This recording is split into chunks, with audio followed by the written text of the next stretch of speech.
Mort de Jean-Marie Le Pen. Les premiers mots de sa veuve Janie, les yeux rougis par le deuil. Quelques heures après la mort de Jean-Marie Le Pen, ce mardi 7 janvier 2025, sa veuve, Janie a pris la parole. Ce mardi 7 janvier 2025, Jean-Marie Le Pen est décédé à l'âge de 96 ans, à Garches dans les Hauts-de-Seine.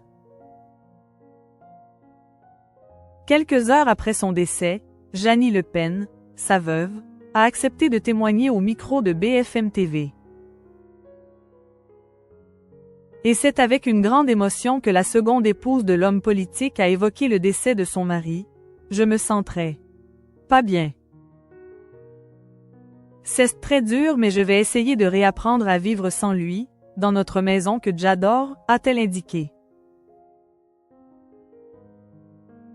Elle décrit alors son mari comme un homme d'une grande finesse, d'une grande culture et avec plein d'humour et de générosité vis-à-vis des gens. Il n'a fait de mal à personne véritablement, il a eu des idées qui ont été mal comprises, des gestes qui ont été mal saisis mais il était un homme bon, généreux, a-t-elle affirmé. Janie Le Pen très émue en direct sur BFM TV. Janie Le Pen revient aussi sur la façon très abrupte avec laquelle Marine Le Pen a appris la mort de son père. La pauvre Marine l'a appris dans l'avion mais tout le monde va bien sinon, a-t-elle ajouté.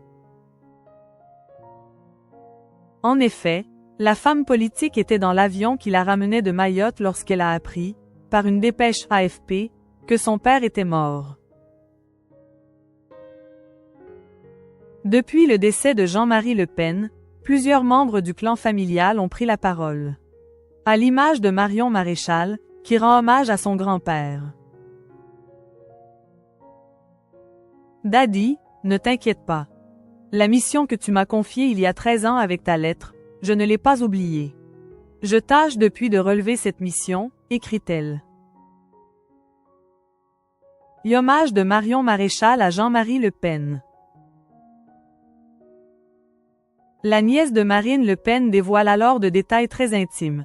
Sur ton lit de mort, le hasard a voulu que ton t-shirt bleu soit recouvert par un drap blanc, lui-même enveloppé dans une couverture rouge.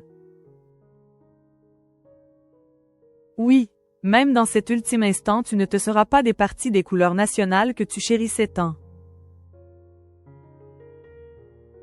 La petite fille de Jean-Marie Le Pen souhaite ainsi mettre en avant le combat de la vie de son grand-père. Aujourd'hui, le combattant que tu étais a passé l'arme à gauche.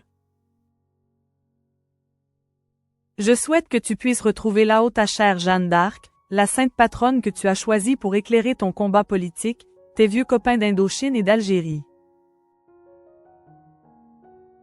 Tes militants morts pour leur engagement au FN, ton père, le patron pêcheur qui t'a quitté alors que tu n'avais que 14 ans et t'a laissé pupille de la nation.